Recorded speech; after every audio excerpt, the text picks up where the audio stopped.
Hello, everybody, and welcome to the podcast number 29. Yeah, we're almost at 30. This is the last podcast for November, and the guest of today is Michele di Molfetta. He is my youngest guest so far. He is not even 18, he's 17. So it was a little difficult interview for me because I needed to think a little bit about how to deal with him because he's very young, but he was so mature in the interview and was super interesting. So Michele, it's a young DJ.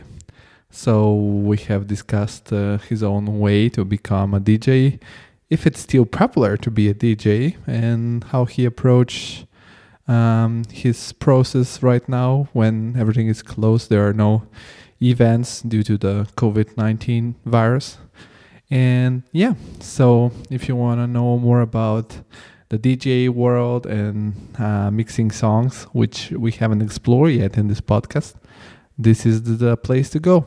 And yeah, and I want to thank you one more time for the support so far, because you've been great and amazing, and you have listened a lot, you have supported a lot the social media channels. And you can still do that because the podcast is for free. So just go whether on Facebook or LinkedIn, typing The Creative Insider and following the pages, or Instagram, which is for now our main channel, so to say, which is at TCI Podcast. It's just a couple of seconds. Go and check, click follow if you like the podcast. And if you're listening on any platform where you can subscribe or give some rates, of course, subscribe and give some great rates if you like the show to support a little the algorithm so it's possible to grow. So thank you very much and enjoy the podcast with Michele di Molfetta.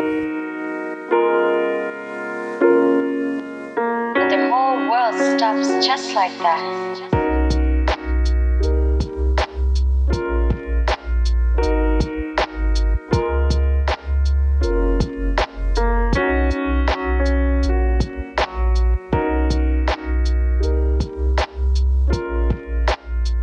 Hello, Michele. How are you? I'm fine, thank you. How about you? I'm doing great. I mean, great for what is possible in these crazy COVID times, Obviously. Yeah, it's a problem for everyone. It's like very crazy and it's very exhausting, but hopefully it will get better. Now there are some vaccines coming, so it will get better soon, I hope. Yeah, exactly. Everyone hopes it will get better for both for their social lives and for their jobs. So yeah. Michele, you are, I was thinking, because I think every time before I record a podcast, so what is the particularity of a guest? You're the youngest guest of the podcast so far, and I didn't think that we could go. I'm honored. So for the people who don't know you, you can tell a little bit about yourself. All right, so I'm a 17-year-old DJ from Italy, from Milan. And I've been so for basically more than 2 years. And I've DJed over different places in Italy and also outside Italy for now. So I'm still waiting to see what the future has to, yeah.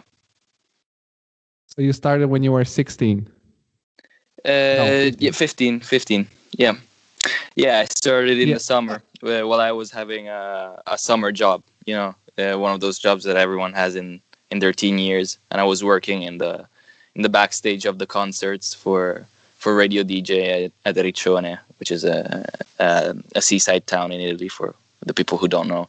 And I just saw the console on the stage, and I guess I was really attracted to it and having my music being played on really loud speakers, and that kind of attracted me to pursue this whole career. Yeah.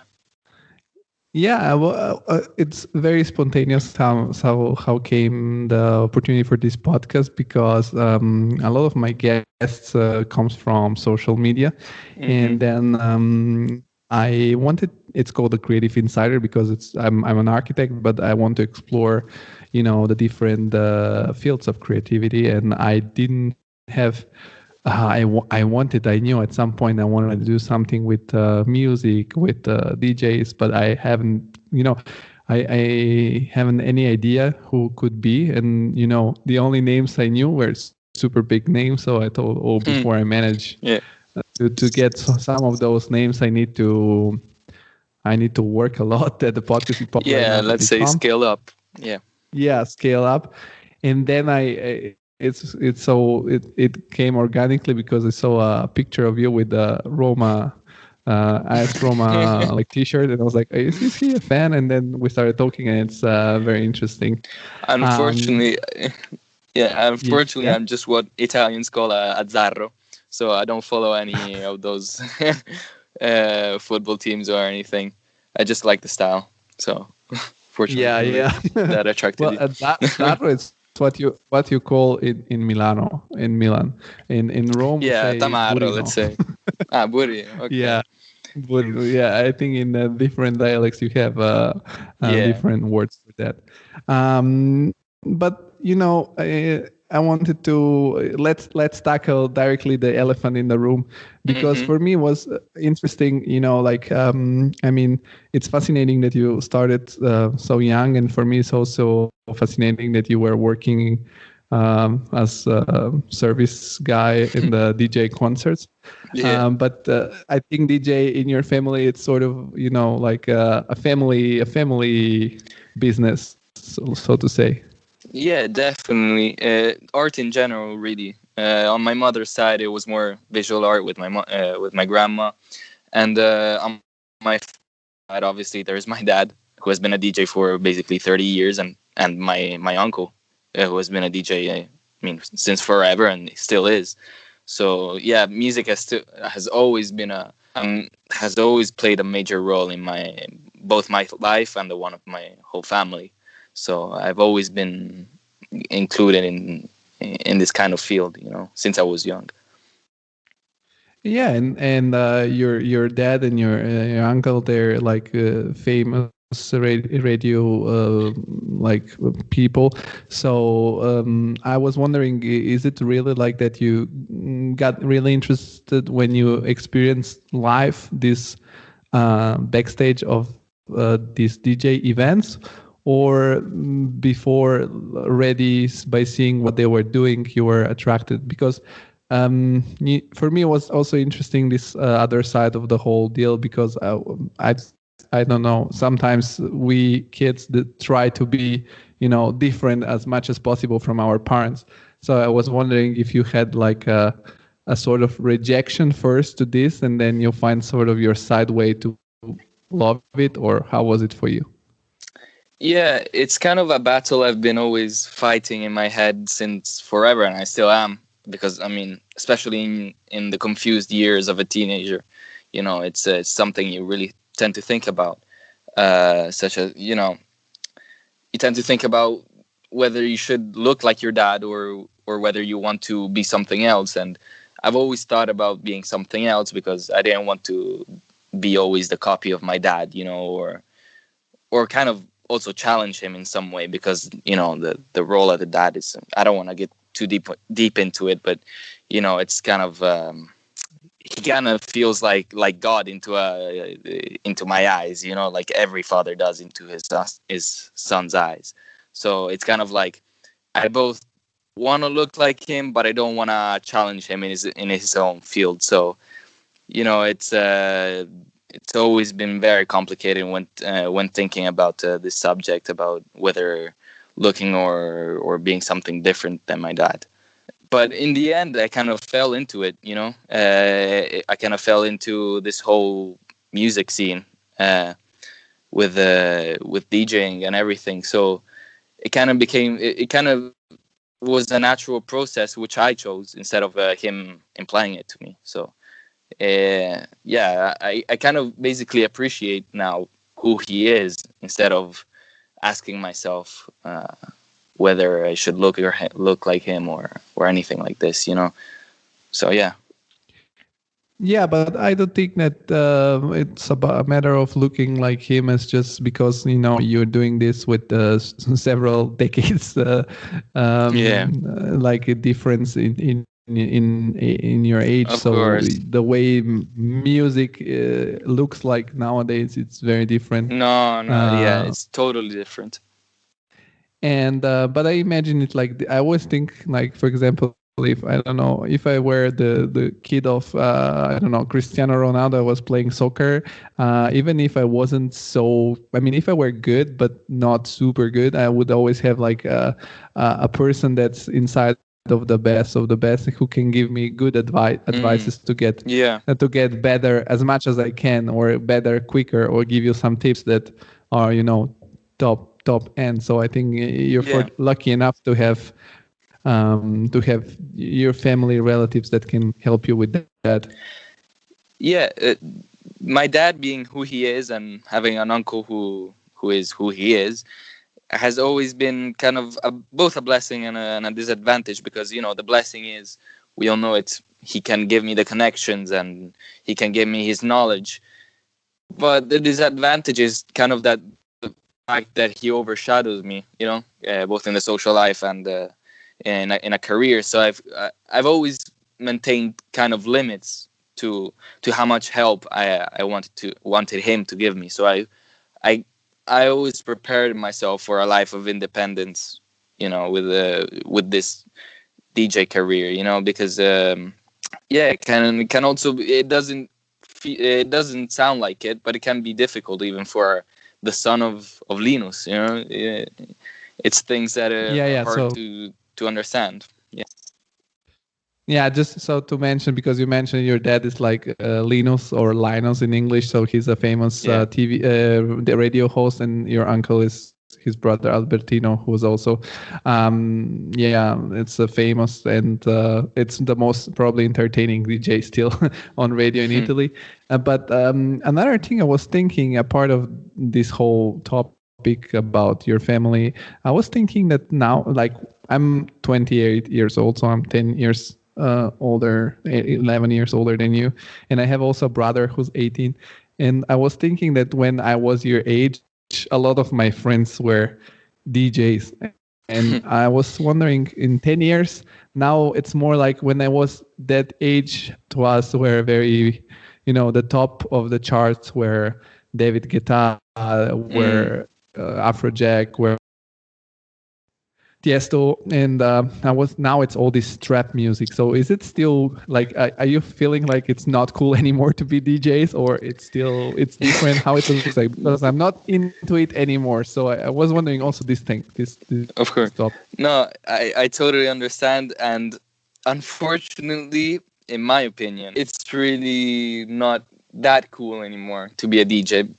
Basically, because of the fact that, as you mentioned, everyone wants to be a DJ, because even though you know, once you see a mixer for the first time, you might be scared by seeing all those buttons. It kind of fascinates you, and you kind of understand immediately that it might not be as difficult as certain people put it to be. So kind of everyone thinks there's an easy way to become this cool pop star or anything. Well, you know, it's as difficult as becoming a professional footballer in the end. So yeah, everyone wants to be a DJ. The fact that everyone does just kind of makes it more plain, more kind of more boring, you know. Like yesterday, my one of my friends told me, "Oh yeah, like last year, everyone was telling me that they were DJs, and I wasn't getting phased at all by that fact." So remain phase two, because like I was thinking, like, really is it really not that cool to be a DJ, you know? And unfortunately, the thing is, if you want to be a DJ, you have to be different. That's the main thing, because just being a DJ doesn't make you a cool person or anything. It just makes you a person that likes music, you know. That's what I think about it. Yeah, I mean, because I'm asking you that because I was I really, when I was your age, I had a lot of friends that were trying to be DJs, and there were even like memes back in the days, like where there was I don't know, year 2030, and like one guy's is dying, and somebody says, "Is there a doctor here?" And everybody says, "DJ, DJ, DJ," because Everybody were DJs back in the days. And well, I'm asking you because you're very young and you're approaching this world. And what? Well, let's be like more chronological. So a few years ago, you were working, you were doing like the hardcore jobs for teenagers, and Yeah, il tutto you have fare. yeah, the guy that's for everything. And then you decided you're interested into starting into this world. And what was your first step to start, like from zero, from scratch? Well, to go back with the concept with the subject about my dad, when my coworkers heard me put the music, they really liked it because it was kind of a breath of fresh air, because it was music that they didn't hear. Also because of my English education has always pushed me to listen to music that is outside of Italy. So they liked this new music, and they told this other DJ who's also a radio host, Wad Caporosso, and to put music at a discotheque called La Baia Imperiale. And even there, people saw my good taste in music, and that kind of pushed me. Seeing all the people dance and my music just being full blown in the discotheque just made me really push to pursue this career. But in the end, that was kind of more thanks to my father, to my father figure. So I kind of took a step back and did things myself. And yeah, like in September of that same year, I did some events by myself. I was able to organize myself with some friends, and for like certain things like charity events and things, I DJed, something, events that I wouldn't even be paid for, but that in the end, they all help. They all help, yeah. So the start is basically doing things for free, and it is still doing things for free for me, but less frequently, let's say. So, But yeah. but also what I meant, not only on the side like getting these gigs, but like really technically, the moment you decided that you wanted to try out, did you have already some knowledge about how to, play the music, how to mix it for the clubs where you were uh, going, or you needed to do yeah, like a one-on-one for dummies very quickly to understand how? yeah, Because when you listen music on Spotify, it's different. yeah. The interesting thing is that the basically 1 week that I had between me DJing for not actually DJing, because when I was on the stage of the concerts that I was talking about, where I used to work, I was basically changing the music on Spotify with my phone, which was connected to the mixer. So that wasn't at all any technique. And after that, when they told me I had to play actual music in a discotheque, I got really scared and I didn't know how to mix. So I downloaded an application on the phone um, for DJs, and I was convinced that I knew how to DJ once I knew how to use that barely, and that obviously wasn't the case. So I went to the discotheque in front of all the people who were dancing, all the music, and basically the DJ Valles, he basically explained to me how to use the console right in front of people. I mean, at least the the basics, and he was helping me throughout, obviously. So yeah, it was very improvised for me. I see, I see.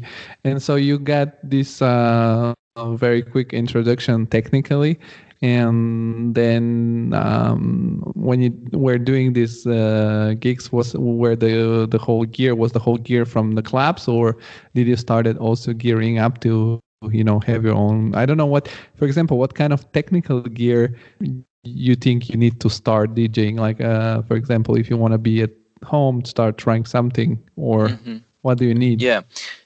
Okay. So the main problem with gear is money. Unfortunately, gear is really expensive, and a free application on your smartphone won't help at all with getting used to the things that get you to play at events. So basically, I'm not sure if you're aware with the company Pioneer, which makes all sorts of music apparatus. Um, um, so basically, you should get a Pioneer mixer, because that's the best option at the start to get really into the DJ world. Because otherwise, like me, for my birthday, I was given a Denon DJ mixer, which is one of another um, company, which at first sight they might look like the same mixer, but in the end, there's so many small details which really kind of differ them one from the other. So yeah, the main problem is money, and you need to talk about it with the DJ before starting to get your gear, because it's really a big risk if you spend money on stuff that you don't know anything about, you know. Okay.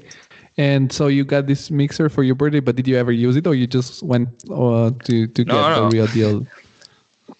No, I use it every day. I still use it, and also because it wasn't any mixer. It was a really good mixer, even though it wasn't the main brand mixer that everyone uses.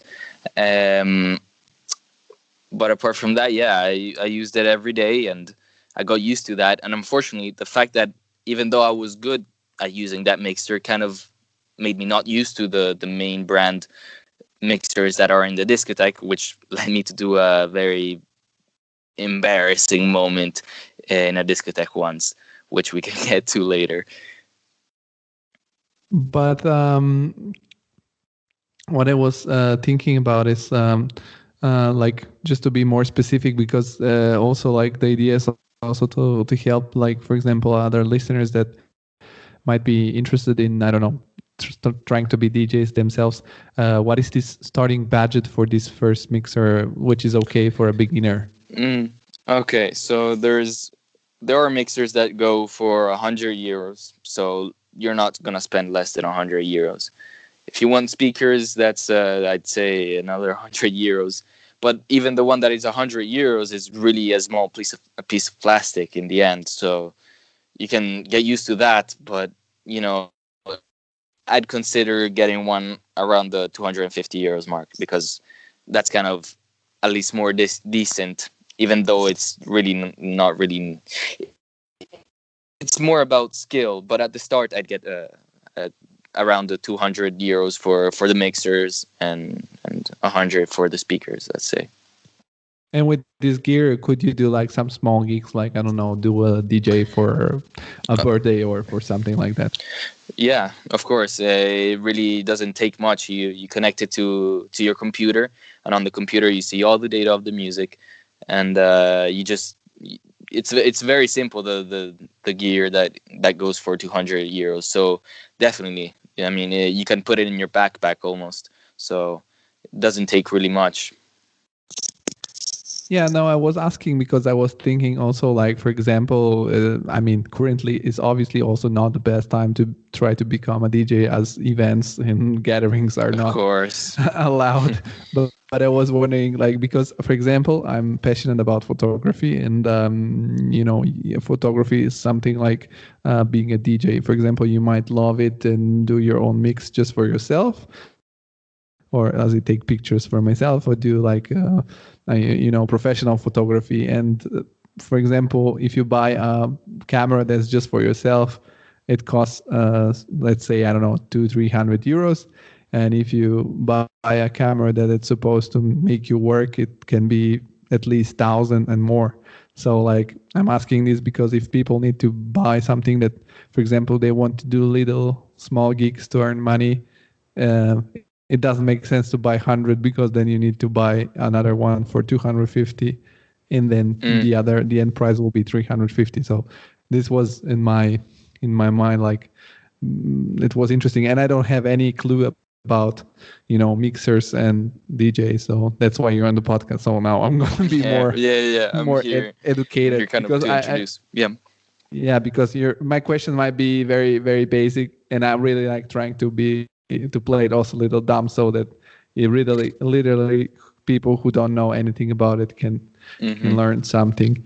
And so what did you, and once you had the gear, what do you need, what did you needed to learn about how to mix music? Because I also was thinking, I guess that as a DJ you need to, of course, have your style of music, which you apparently have had in the beginning already, but also have some, do you need to have some musical knowledge to know how to mix and blur between one song and the other, or if it's called blur or whatever? Yeah, it's kind of the image of a DJ is of a very ignorant person, which is not always the case, because to DJ you don't really need much musical knowledge, to be honest. The musical knowledge that you need actually revolves more around how cultured you are, because everyone knows the 4 beats and everything and how to time it. It's not really. It's kind of more the musical knowledge you need is kind of more for producing. But for starting to be a DJ, it really doesn't take anything. The more knowledge you have prior to being a DJ, the better you'll be starting off.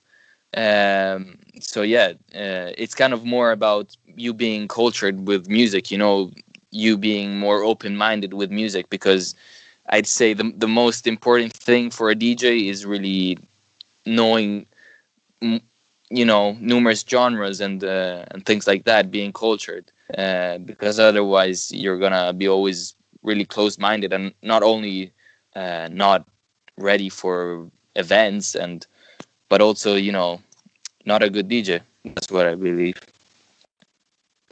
And so when you started to do your first mix, like let's say, because you were performing, of course, as you said, and some gigs once in a while, or I don't know with which frequency, I guess.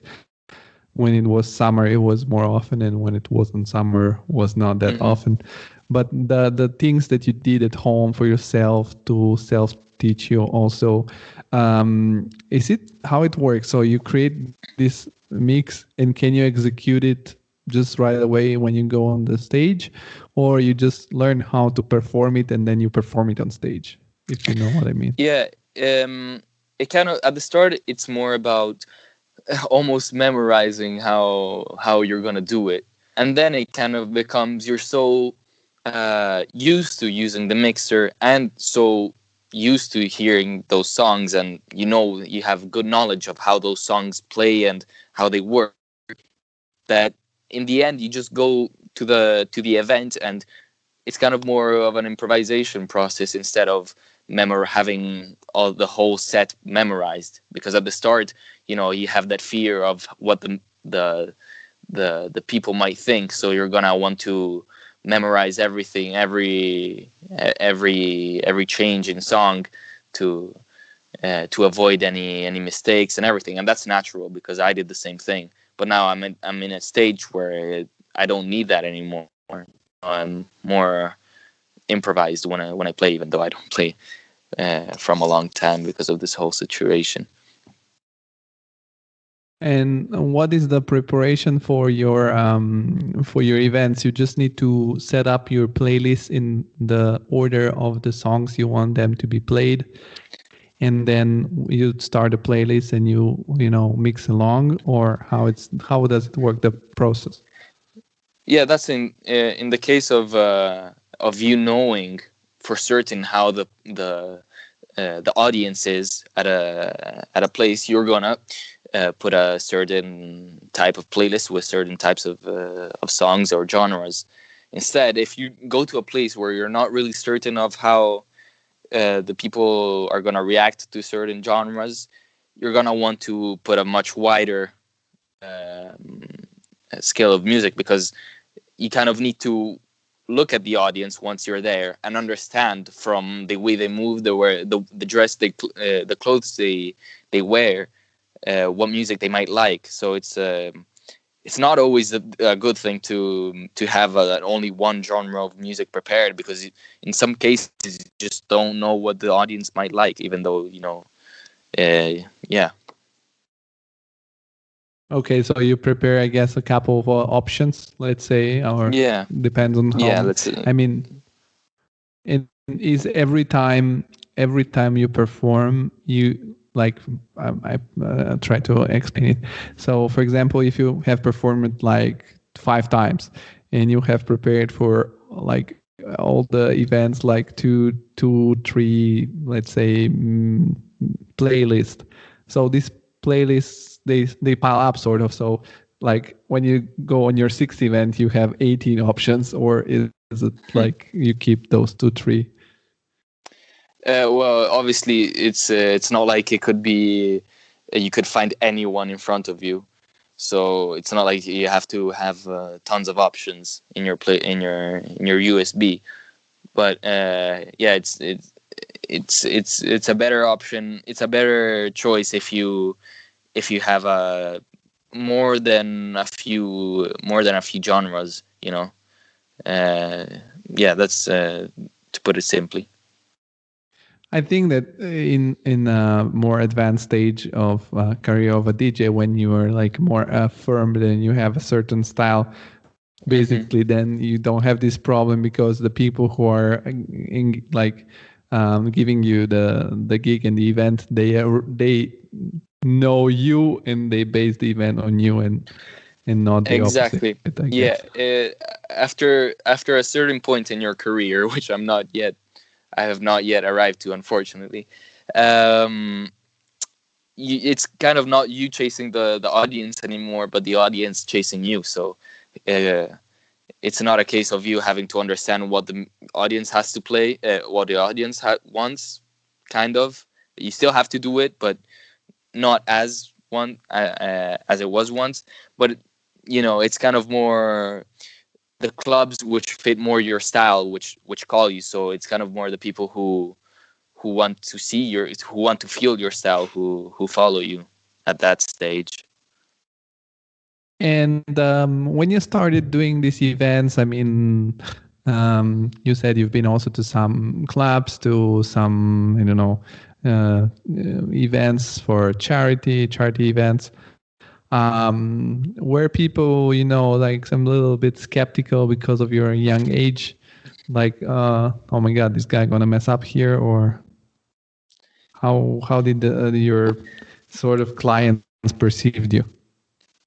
With DJing, I don't think it's always about the age. You could find a 40-year-old DJ who doesn't know even him, how to play and what to play. So for example, at birthday parties, like 18th birthday parties, they were happy to see a person of my age, because they knew that I knew what they wanted. Instead, if 40-year-old, maybe he would have taken a more serious route to the music being played, or kind of misinterpret what they wanted. But it's not always the case, being my age. I think it's not that much of a problem to understand for the audience, because I've never seen anyone who looked at me in a strange way because of my age. Oh yeah, I guess the whole setup is pretty young, so it's yeah. It's not. I now that you were talking about it, I'm just remembering like the last time I was in a club myself. I was here in Frankfurt, and my friends mostly like 90s party, and but we like this club which has this huge terrace. I mean, if you want, you can Google it. It's called Adlib in Frankfurt. And you have this terrace in summer. You can see the whole skyline, because Frankfurt looks a little bit like a small Manhattan. And we didn't go once on the 90s party. We went on some other kind of party, regular one. And I noticed that the people were so young that I was like, okay, definitely, this is one of my last time I'm coming to a regular party, because here I just feel also too old. Yeah, also my brother has complained to me about the same problem. He's 24, so yeah, he's also been scared a few times of being in that type of audience in the middle of those people. But No, whatever. I was 20. I'm 28, and I know that sounds like. I mean, I'm not old, of course. I'm like, that's okay. but I think that nowadays the switch of generation is so big that Mm, that it's crazy. For example, sometimes I'm afraid also because there are so many new. I mean, with music, it's okay. I listen really like sometimes I feel embarrassed because I listen also to very like music which is new and for younger people.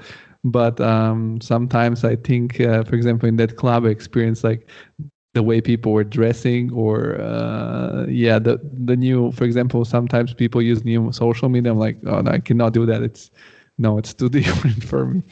yeah, there's such a difference. Even like just a few years are enough to totally separate, not a generation, but like a group of youngsters from another, because it's kind of also not social media's fault, but it's, yeah, in the end it's kind of is social media's fault, for how much of a difference there is between groups of youngsters, because it doesn't really take much time for a group of people of an age to like something that is totally different from another group of people of another age. Like people who are 14, I mean 14, who are 15, like totally other things than me, who I'm 17. But that's also taking into account that every year counts a lot at this age. So prior to media existing. So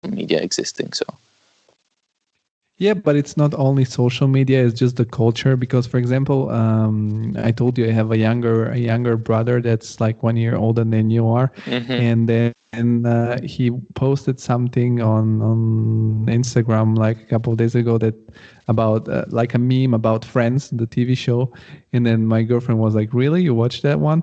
And then I was talking to her this morning, and I was thinking, can you imagine that, like? And we are rewatching How I Met Your Mother because she never watched it, and there are some jokes in that show that are so like preposterous if you do them nowadays about, I don't know, yeah, gay that's people, about that's a sex, huge about problem. girls. Yeah, like Yeah, as if and then they like, if they would like republish the Family Guy series, it would be taken off after 2 seconds if they would do that now. It's the world yeah, changed but immediately. yeah, like if you check like How I Met Your Mother, which is like 10 years ago, it's crazy. And hmm then I was thinking that, for example, you guys, you have never, like, I don't think there was a part of, yeah, in Italy we have these shows like Gomorrah, but there worldwide recently there were no like shows which are like, very popular and they release on a weekly basis that you need to wait for the next episode. It just doesn't Mm. exist anymore. And there are so many things like that which for me are obvious, but when I think like you guys haven't never experienced, and that's why it was interesting to me to talk to you because, for example, as I told you, DJ, I don't know if it's that in and cool like it was 10 years ago, but Mm. you as someone that's younger, what is in your opinion like reinterpretation, or what would be the difference in the future, or do you have any specific idea or how you want to do it in your style? That's Uh, the new style. my style is, I'm trying to bring back what my view of the 90s or the 70s, without the 80s. I don't know why, but the 80s, I'm just gonna keep them aside. Um, of what my view of the 90s and the 70s were like. It's kind of, I prefer that type of music because I feel like it is more original, more warm. It just has something to it which might also connect to my uncle. But I don't know, it's just something about it that makes me want pursue more that type of style instead of the classic reggaeton DJ or whatever, with no hate against them. But it's just that my preferences are a little bit more boomer like, if you want to talk like whatever. So. And so what kind of music do you play? Do you play like new music, or like some music from the years, from the decades you just mentioned? Yeah. So until now, I had always put until months ago, I had always put only like current house music, But I always felt like it was kind of not too loud, but it was too much for the ear, and it was just such an electronic sound that it kind of became not warm anymore. I don't know how to explain it. It's kind of the same effect you get from listening to a vinyl rather than a Spotify song, Um, so I kind of decided now to just go for 90s house music and not that much techno, but mainly house music, preferably not the commercial side of it, like rhythm is a dancer. They just that's kind of too played out, but whatever. So yeah, 90s house music and 70s disco. That's what I'm heading for right now. But it will change because it's going back to the point that I am a 17-year-old. Tastes change. In fact, I might even try something a bit risky in the future, like try to go for like a DJ Cool Herc style of mixing, which for ones who don't know is more like mixing like bongo type music from James Brown, Grandmaster Flash, kind of, to put it simply, very quick mixes, scratching and all that, so I don't want to get too much into detail because otherwise it's gonna be too confusing for the listeners. Yeah, I mean, it's well, you can get complicated, but you need to take us to a journey where you start explaining the technical steps. But do you ever like mix, I don't know, for example, one song which is first of all, you mentioned this whole, sort of niche like songs from you said the 90s, the 70s. How did you research or this music? Did you just by having at home music constantly you got to know this music, or you were yourself curious and you went to search for this music?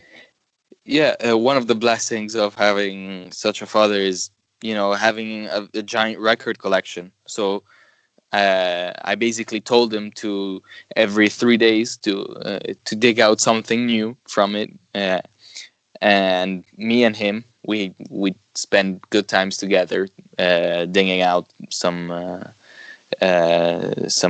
vinyls from his collection, and listening to them, I kind of found out a world which was much more elegant than what we have now, because discotheques now are much more kind of more for kids, and listening to the music that he had in his storage kind of opened the world to me, and it wasn't even music that I'd hear in the car with him. It was music that he kind of kept hidden, so it was a nice discovering process for me. And did it happen like during your, like, so to say, life once, like it was more a constant process, and then like suddenly when you decided you're gonna try to be a DJ, it was suddenly a good knowledge for you? Or just then when you thought it's nice to be a DJ, you started doing this process? No, actually, for me, vinyls in general, I mean, I had already tested with them, but vinyls in general were kind of a discovery during the quarantine period. It's so much time for me and with nothing to do apart from online lessons, which no one attended, but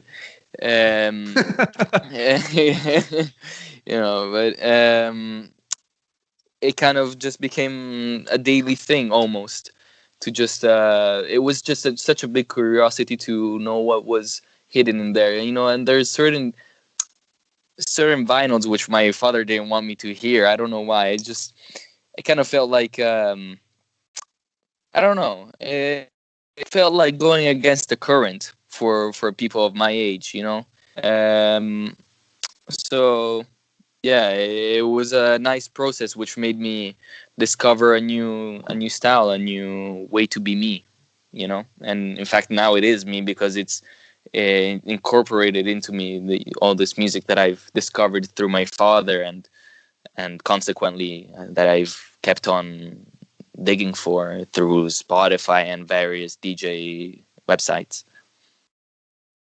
And this is exactly what I was thinking when you were telling me this story. Because, for example, for you, the acceptance of kind of music, it's kind of easier because it comes from your dad, and then you have this relationship, and then you like it, and it's a good, let's say, occasion for you to have a good time.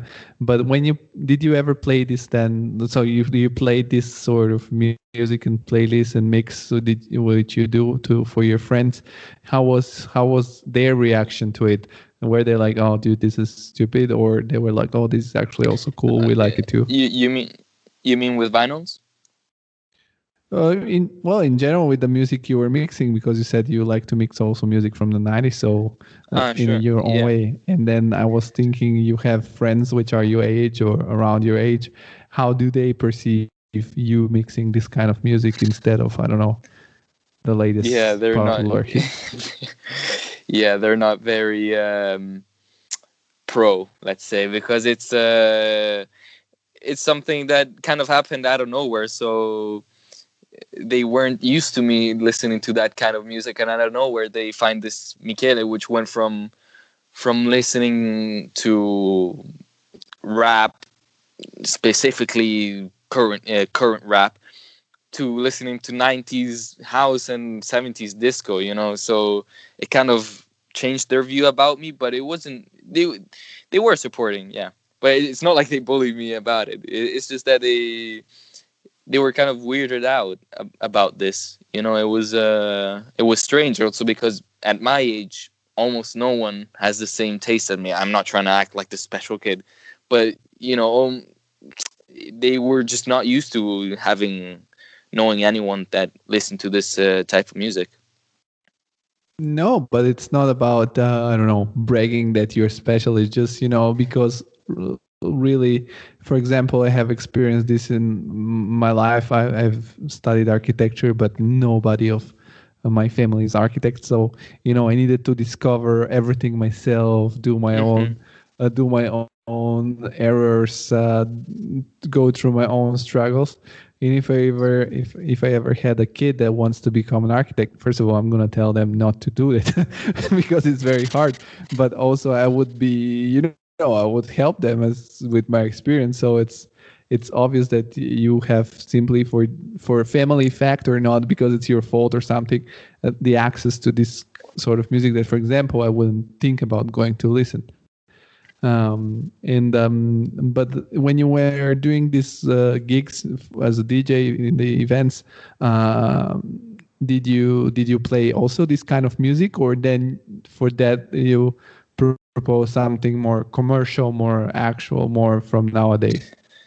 Yeah, unfortunately, I've had to put more things that were more commercial, both current and both for the 90s, because if I wanted to put 90s music, it had to be commercial, because otherwise it was just too niche for the occasions, unfortunately. So but I had tried a few times to put my type of music, and the reaction wasn't even that negative. It was pretty good, but in the end, it kind of is a process also of understanding what your friends really just don't want to hear. So if they just don't want to hear that, and I could see it in their eyes, it was better to put other type of music. But it's not a problem to me. It was just testing with my friends to see whether they like the same music as me.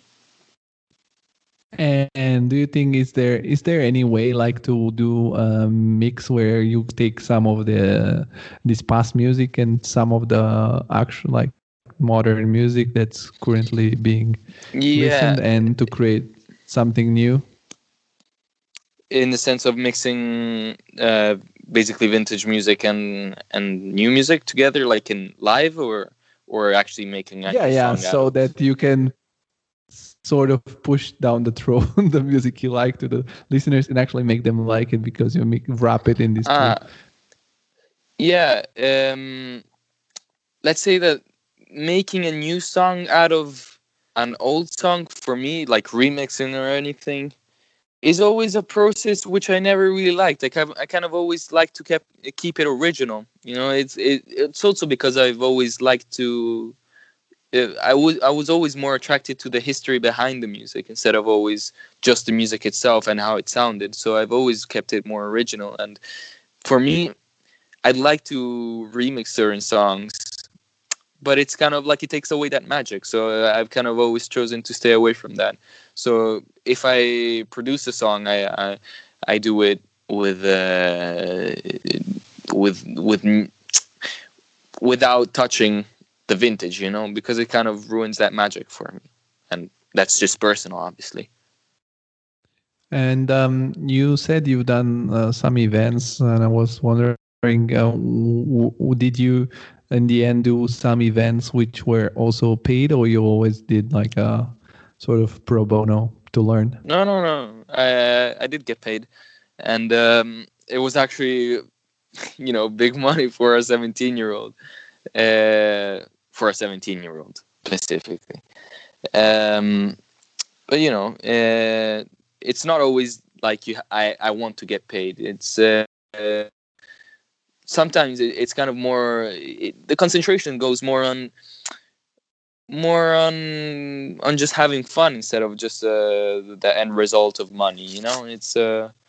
But there were occasions such as playing. I played in the Maldives Islands for Baglioni Resort, which is a resort, and I did get paid there. So that was really nice. It was pretty. It made me feel professional, but it's not always that part of DJing that is the goal. At least not for me. Yeah, of course, I understand that, and it's a passion, of course, and you don't do it out of need to survive. But Yeah.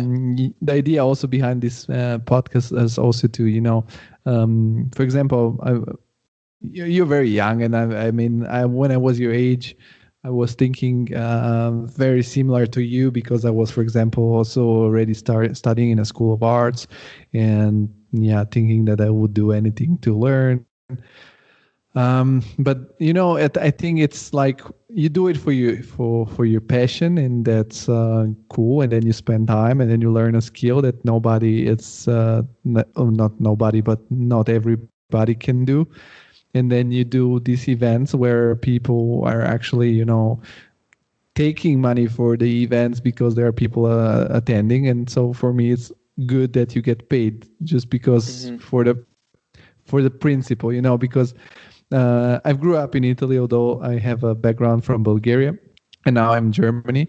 And I grew up with this wrong idea, which it was at least in my circle in Italy, in Rome, that getting paid, it's something that you do work, but money are not really needed, but it's actually needed. It's even if they don't pay you Hmm. much, but they pay you, it's still it's stimulates you to do more, because later Yeah. or other people, they will, I mean, for the simple fact that you can level up, you can take other gear, you can do more event, or you can enjoy yourself and be more creative, like, I don't know, having money, it's nice.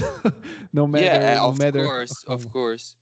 As you said, I don't need it because I come from a good background, but it's more also of a psychological concept about getting paid, because in the end it kind of does push you. No, it does. That's definitely pushes you to do more, because it's a great feeling.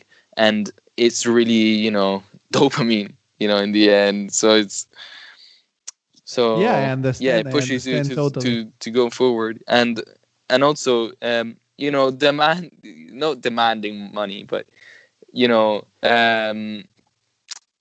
having to get I also kind of demanding to get paid is a good thing also for your image, almost, because I mean, it makes it clear that you have to be taken seriously, Exactly. to a You're certain level. professional.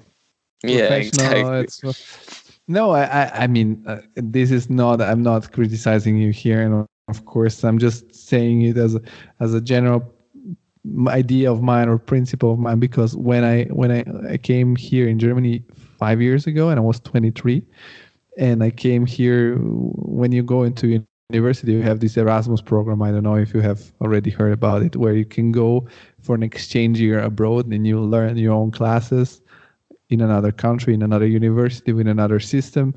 And then I saw that people, like the students from here, from Germany, they were studying and working in architectural offices, and for me it was very overwhelming, because in Italy the situation for architects is pretty disastrous.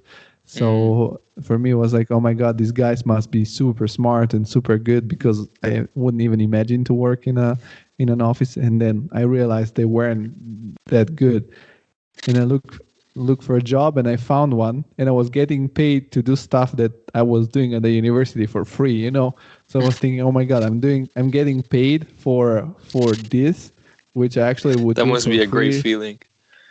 Yeah, it was super great feeling. And then in the end of the month, I got like I got some. I think my first paycheck here for like part-time job was like 800 euros, and I felt great. It's like I don't need to. I called my dad and I said, I don't need money this month because I'm okay. I'm good. And he was like, "Are you sure?" And I was like, "Yeah." So it's. I mean, even if you don't need the money, take the money. Yeah, take it. Just This take is it. my suggestion. Just this is my Yeah, yeah. suggestion. It's just the feeling, because you do something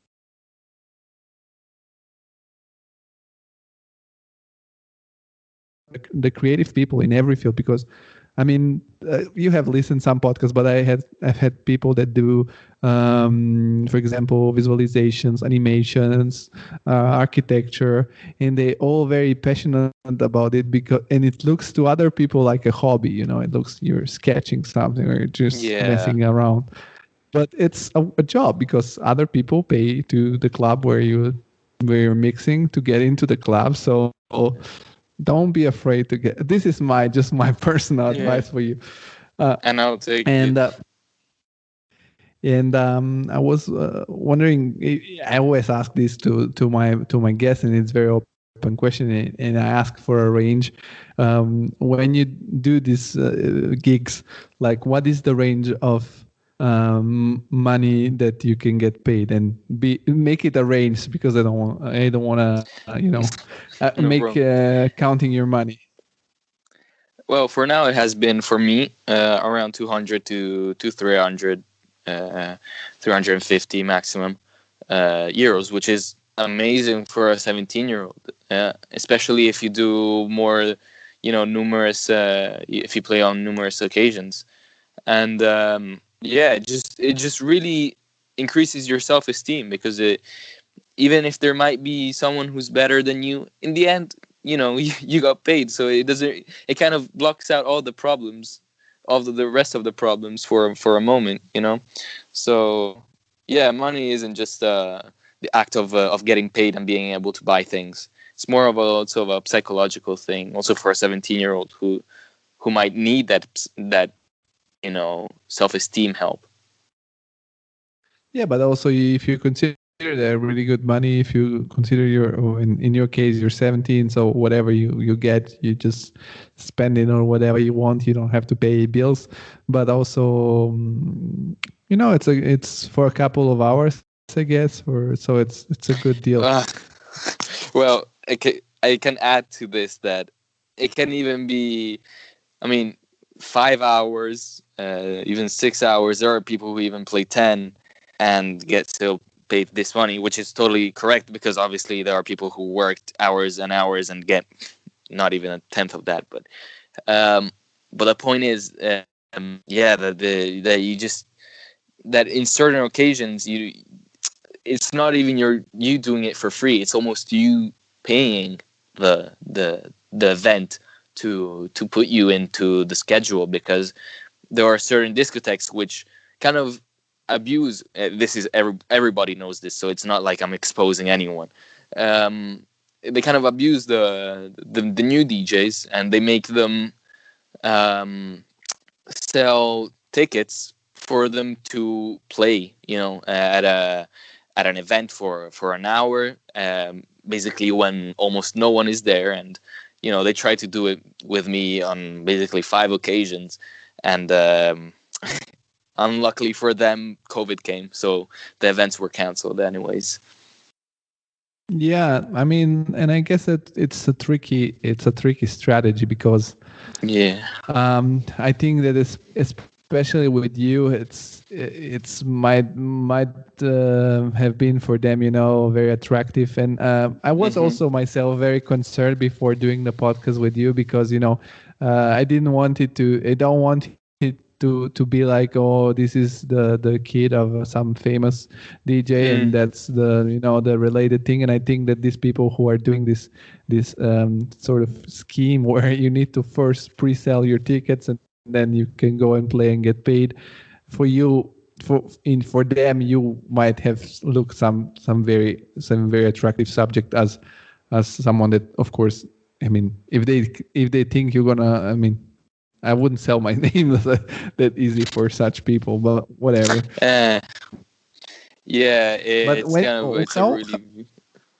It's really tricky. But I was thinking, you said you played to the Maldives, where, for example, nobody knows you. How did you manage to play there? Did you go to the?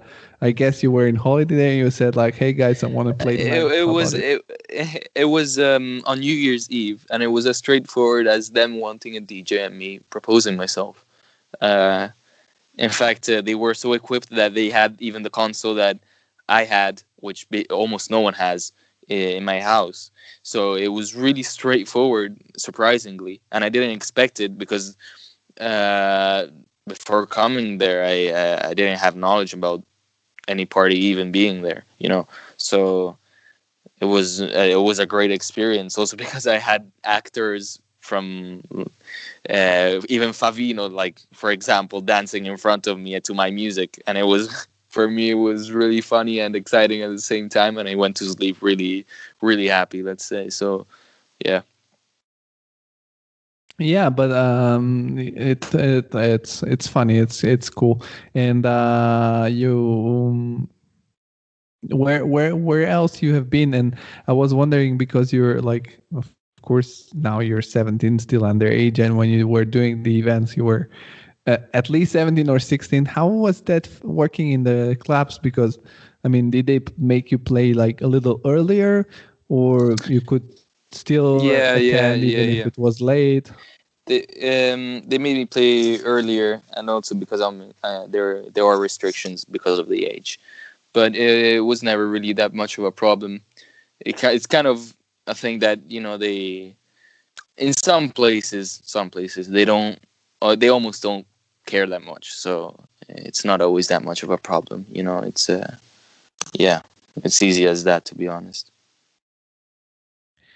And is there an event where you were very excited to be part of, or some event that was that it's very remarkable for you?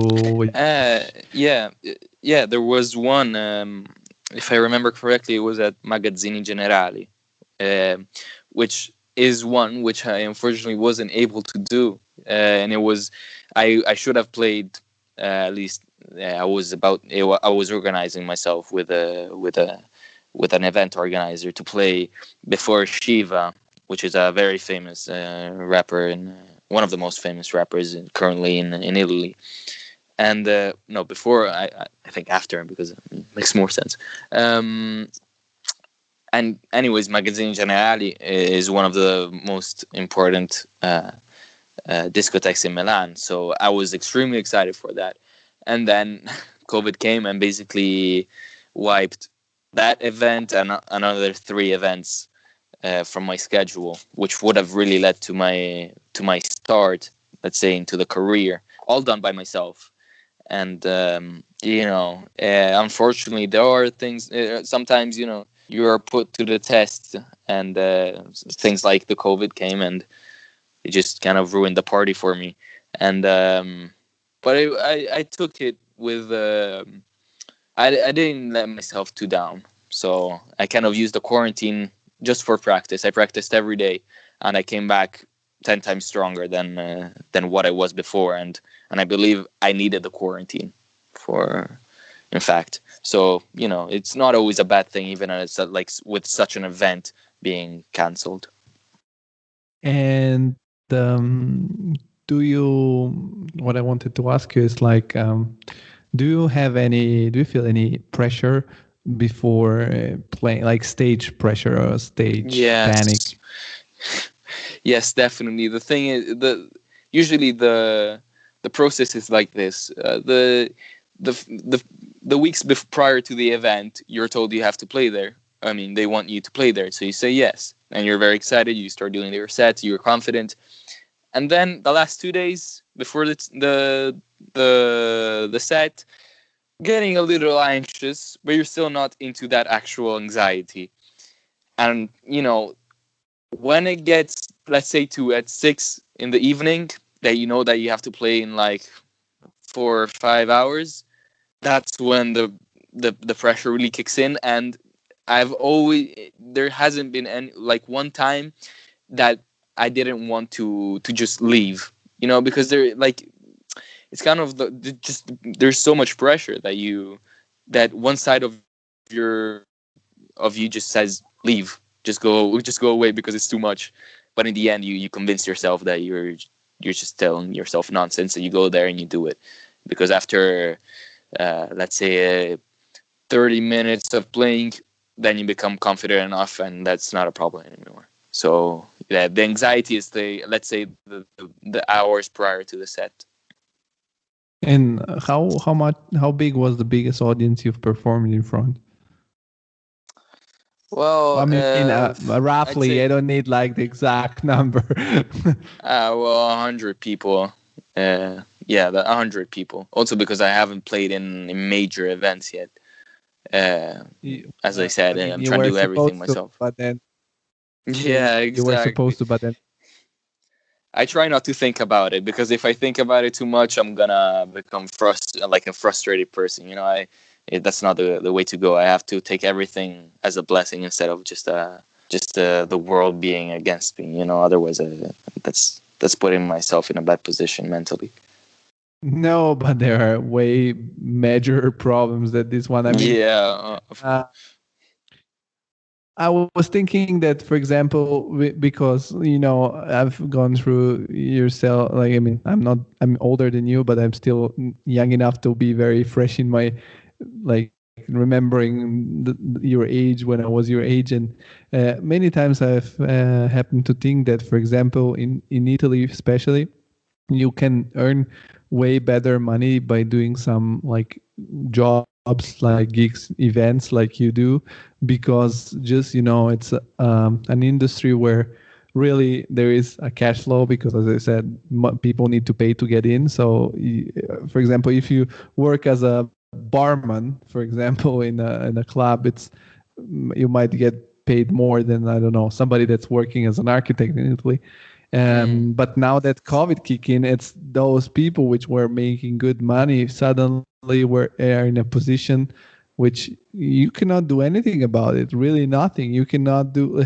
I mean, you cannot Zoom, like work on Zoom doing cocktails, for example. It's just something that it's obviously, because like you can't just open discotheques out of nowhere during such a global pandemic, and that's kind of the mistake they did during the summer.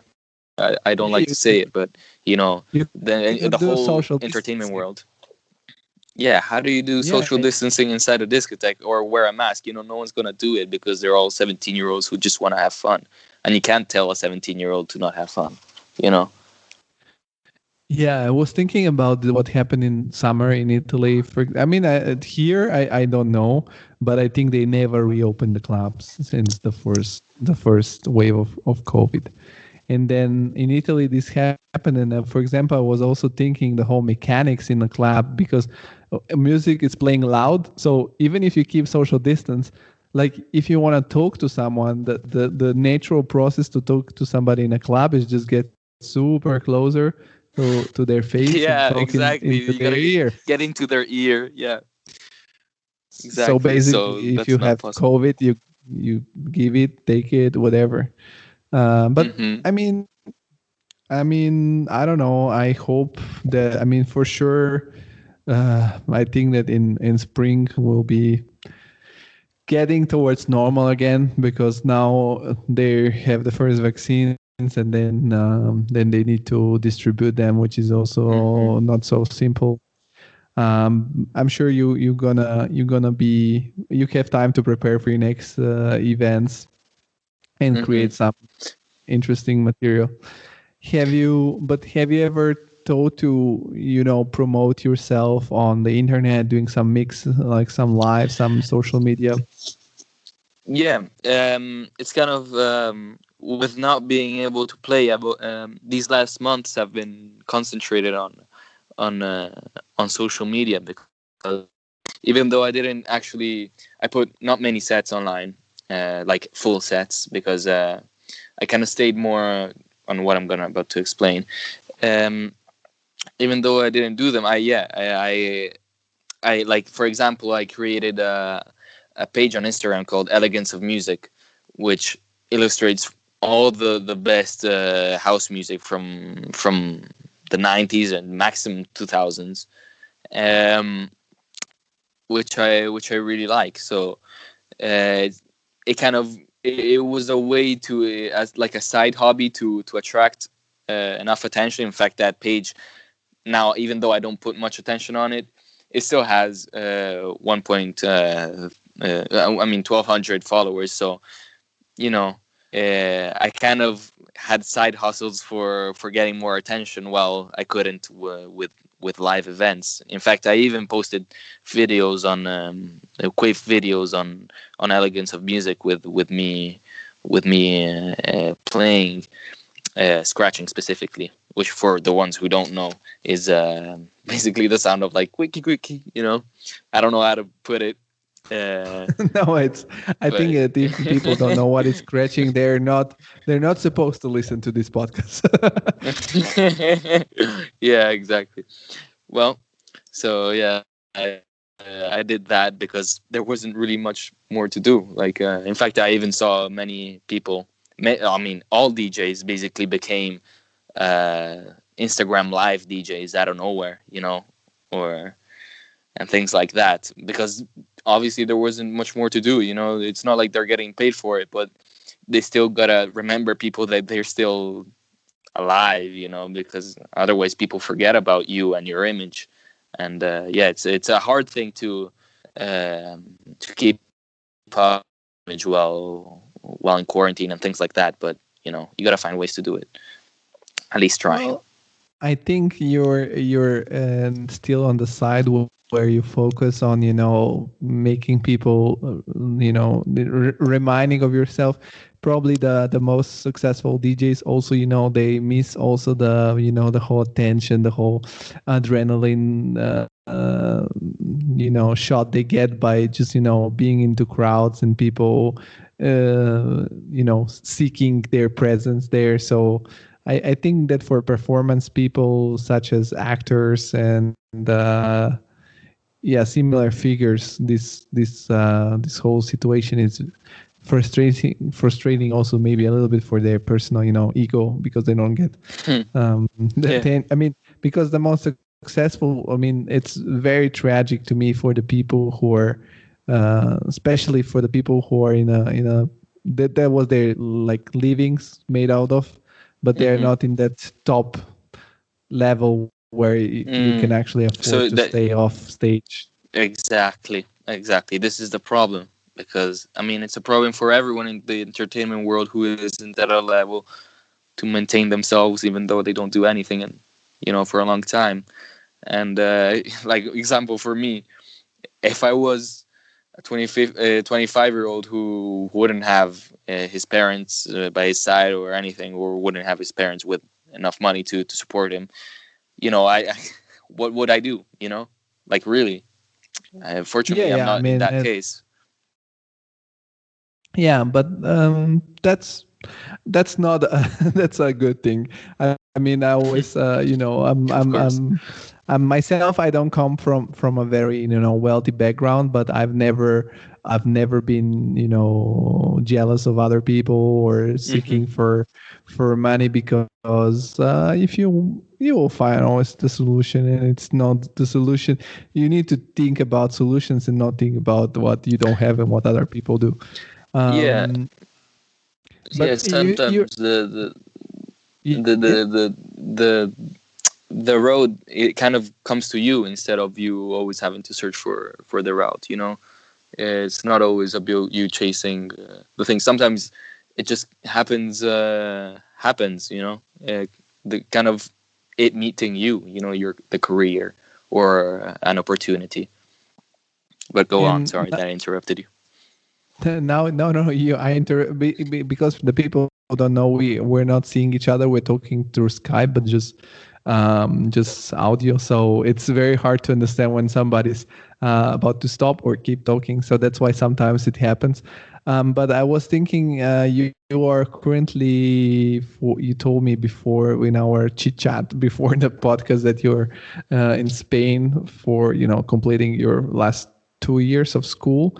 Have you had I mean, of course you mix, you play with your new schoolmate. Do you have new schoolmates there, or the same from back home?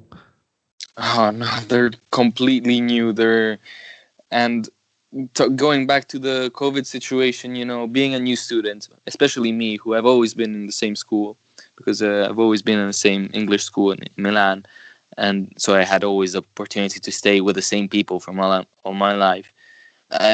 Being new, not in a different city, but in a different country, and with COVID that blocks your face with a mask and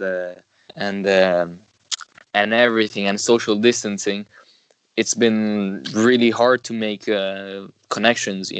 So the social life has been a really, really challenging. To make new friends and everything, and also if you want to take it from a DJ perspective, it's kind of like a guy telling you that he's a DJ while he's wearing a mask doesn't really sound that cool. And also I have to wear a uniform here, like really classy uniform. So that kind of changes the game. You have to take it much more slowly with people. Yeah. So you haven't had occasion so far to play your music to your new schoolmates, or somebody have had the occasion to hear something? Well, I was asked just a few days ago that to play, but I mean, people here they're aware of the police. Specifically the police in Spain being very, very strict. So there's no way, even illegally, let's say, and I don't promote it, so to play music, as a DJ, because even here it's at least before, and I'm not aware, I don't know now, but the situation was much worse than in now. I think they're on the same level, kind of, but I haven't got the opportunity to do so, even though prior to coming to here, when I thought that the COVID situation was ended, I brought my console to my room, specifically because I thought that I was going to be able to play at events, and it's a mobile console. It's a very easy to transport console, because I thought I was going to play at people's houses and everything, but in the end, I guess not. But I still do practice every day in my room, even though my roommate doesn't like it that much. But it's his problem. but don't you? Can you play with headphones so just you hear it, or you like to be loud? Yeah, I like to be loud, but unfortunately, I have to put my headphones on, and with the headphones, it kind of after a while, you kind of start being dizzy and everything because the music keeps on going really deep into your ears, and it's really not the same thing because DJing you need a speaker, like an outside sound and an inside sound. It's kind of hard playing, but it's not the same thing to just DJ with headphones. And is your roommate also from Italy or somewhere else? And how are your schoolmates? Very international? Yeah. The students are well. In the last school that I went to in Milan, they were much more international. Here, they're basically all Spanish, apart from some Chinese, some Americans, some French, one Italian, fortunately, and my roommate is American, but he's very good company. Fortunately, I was very lucky to have him instead of others that seem to hate me here. But whatever. But no, I'm asking you because, for example, I've had the same experience as you did with the international students when I came here, because we arrived here in September 2016, 15. Sorry, 15 September 2015, and the first month and a half I was only with international people from everywhere. I mean, I had some university mates from Italy with me, but the first month I was like, I have finally the chance to explore an international environment, because I don't know how is Milan, but Rome, it's not international as might Milan be, because it's very far away from the border and it's all surrounded by water. So, it's also geographical. Yeah, so for me it was very interesting to be 1 month and a half only with people which I've never believed I'm gonna meet, like from Denmark, Finland, the US, Korea, everywhere. But after a month it was very hard because you have to deal with every single different culture. Because, for example, I have this story. I once, like the second time I've met some Danish girls, I kissed them on the cheek because this is how we do it in Italy, to say hi. But this is not how you do it here in Denmark. So they were super, blush and should have thought of that. Yeah, and no, I didn't think, because for me, I was from Rome, and we do it like this. That's the way we do it. Yeah. On the other side, for example, on the other side, Spain. I mean, at least in Italy, you say hi, nice to meet you the first time, and then you kiss them when you leave. Spanish people are, for example, they kiss you right away, even they never met you before. So it was so hard to, to assess to the different cultures. And after a month, I was back to my Italian crew. So do you have this similar experience in Spain with your schoolmates, or you don't have so much interactions now? No, I do haven't. I mean, even though it was a slow process, I'm kind of friends with a lot of people, but it's still such a problem. It's kind of because of COVID and everything. I hate talking about COVID because we almost talk only about that in these times. But because of COVID, it's really hard to. There's almost no cultural boundaries physically. It's but from an, let's say, like a speaking perspective. Like here in the school, they just all speak Spanish, so it's really hard to get into like groups of people, like they just get like actually into their group of friends, because you're kind of an obstacle to them, communicating. So it's hard because I'm used to an international environment where everyone's very international. So they all speak in English, or if they have any other people from their own country, they. Yeah, you stopped for a second, but now it was all fine. Okay. I hope the recording will be fine. I thought, because once in one podcast, we were recording, and the connection died, so it was like dead, and I was like on online recording, and I hope that it recorded, and luckily did. Right. It was also, the guest was pretty important to me, and then, but it's all fine. I mean, I didn't hear like 2 seconds. All right. And how But is your yeah, situation now in Spain? Are you completely locked down, or you can just go out, or? the lockdown here, the lockdown situation here is much better than the one in Milan, in Italy, or in general in Italy. Um, because here we can go almost where we want. It's just that the city of Madrid, where I am situated right now, is divided into barrios, into areas, which into neighborhoods, which some neighborhoods are confined while others are not. Um, and it's kind of like a selective quarantine around the city instead of around the country. It's a different process. A different system. But I'm still free to go to the center of Madrid. There's so many people everywhere. It really doesn't make much. Like I really don't see the difference from a normal day that I'd have, apart from the lack of tourists. Mm. Yeah, well, here we're living the second wave with a soft lockdown, which means Yeah. everything is open apart of the restaurants. But it's also kind of scary because Frankfurt is really looks. It's New York in a small scale, and downtown a lot of shops are closing, and that's a little scary because big companies are closing their shops. So we'll see what's gonna happen. I think it has become the new. I mean, somehow people got used to live with it anyway. So I just don't even like follow it that much anymore. I just respect I just follow the rules which are set and go with it. It's the new normal. But I guess that for you must have been harder because of the live event that has been canceled. But Yeah. No, I just want to say that it's much more of a problem for people who own restaurants or actual people who are really involved completely into the entertainment world. For me, it's a pain in the butt. That's it. I just want to say this. yeah, so I don't want to take you away any longer from your now it's Wednesday. Well, no, it's Tuesday, Thursday evening. So I always in the end of a podcast, every time I give this little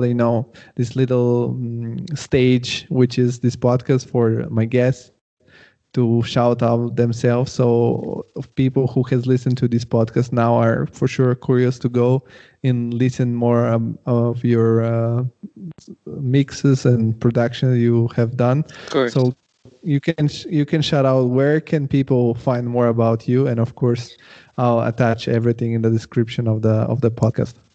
All right. So on Instagram, if you search Duappo _, most hated, my account should come up. It's the one with a profile picture of a face, in gray color. And in the link there in the description, you're gonna find also to my secondary account for DJing, which is specifically for DJing, where you can find my videos, called Elegance of Music, and it's in the description. So you just have to search up Duappo _ most hated. That's very cool. I suggest all the people you have listened. Michele is a very cool young DJ, so go check it out. And if you want to support the show because you like it and it's brought to you for free, you just can go on Instagram at TCI Podcast or on Facebook or LinkedIn, The Creative Insider. Follow, like, share with your friends. If you listen to any platform where you can subscribe or give a good rate, do that because it's a good reward for the work. And so, Michele, to you, thank you very much for accepting my invitation. Thank you.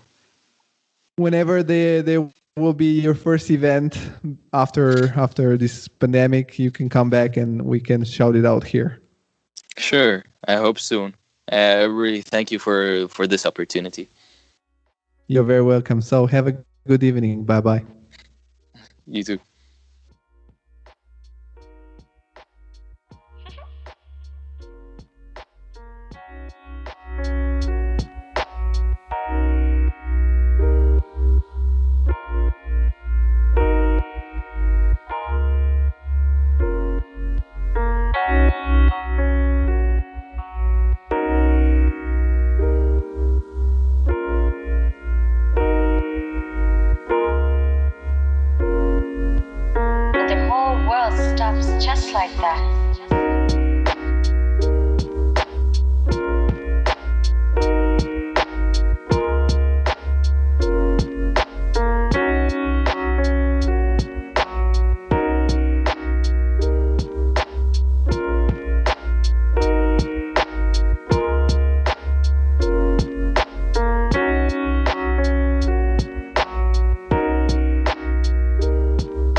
like that.